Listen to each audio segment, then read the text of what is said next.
ஜீவநீரோடை ஊழியங்கள் வழங்கும் இதயத்திற்கு இன்று ஒரு சிந்தனை. கவனிப்போம்.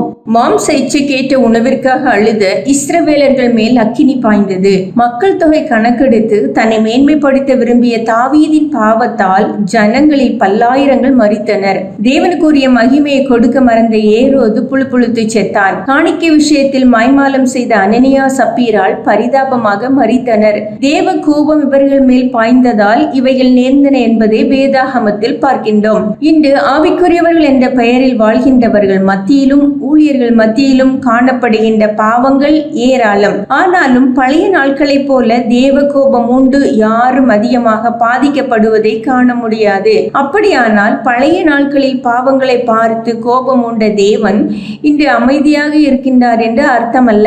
தவறுகள் பாவங்கள் விஷயத்தில் அநேகர் மூழ்கியும் கூட அவர்களுக்கு எந்த பிரச்சனையும் ஏற்படவில்லையே என்ற ஒரு எண்ணம் பலரை பாவங்களை குறித்து சாதாரணமாக எடுத்துக்கொள்ள தூண்டுகிறது.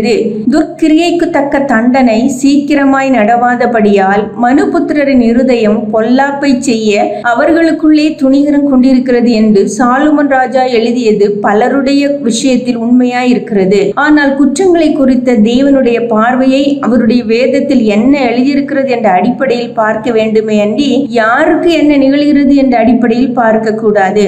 ஏனென்றால் தேவனுடைய நியாய தீர்ப்பு அவருடைய வேதத்தின் அடிப்படையிலேயே. நாம் கிருபையின் காலத்தில் வாழ்வதால் வேதாகம காலங்களில் நடந்தது போன்ற தண்டனை சம்பவங்கள் இப்போது நடக்கவில்லை என்பது தவறு என்ற நிலையில் தேவனுடைய நியாய தீர்ப்புகளும் தண்டனையும் இன்னும் மாறாமலே உள்ளன. அவைகள் உடனடியாக நிகழவில்லையே ஒழிய அவைகள் கணக்கில் எடுக்கப்படாமல் இல்லை. பாவம் அல்லது முரண்பாடான வாழ்க்கை என்ற விஷயங்களில் தேவன் எவ்வளவு கோபமுடையவராக இருக்கின்றார் என்பதை நாம் அறிந்து ஜாக்கிரதையாக இருப்பதற்காகவே மேற்கண்ட நிகழ்ச்சிகள் பதிவாகி உள்ளன.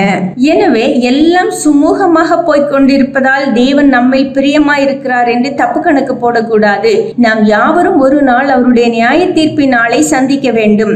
எனவே வேதத்தை பார்த்து எச்சரிக்கை அடைந்து நம்முடைய தவறுகளை உடனே அறிக்கையிட்டு தேவனுடைய இரக்கத்தை பெற வேண்டியது மிகவும் அவசியம். இன்றே நம்முடைய செயல்களை ஆராய்வோம். சிந்தனைக்கு: இன்று உன் தவறுகளை நியாயப்படுத்தினால் நாளை உன் நியாயங்கள் கூட தவறுகளாகவே தோன்றும். இன்று உன் தவறுகளை நியாயப்படுத்தினால் நாளை உன் நியாயங்கள் கூட தவறுகளாகவே தோன்றும்.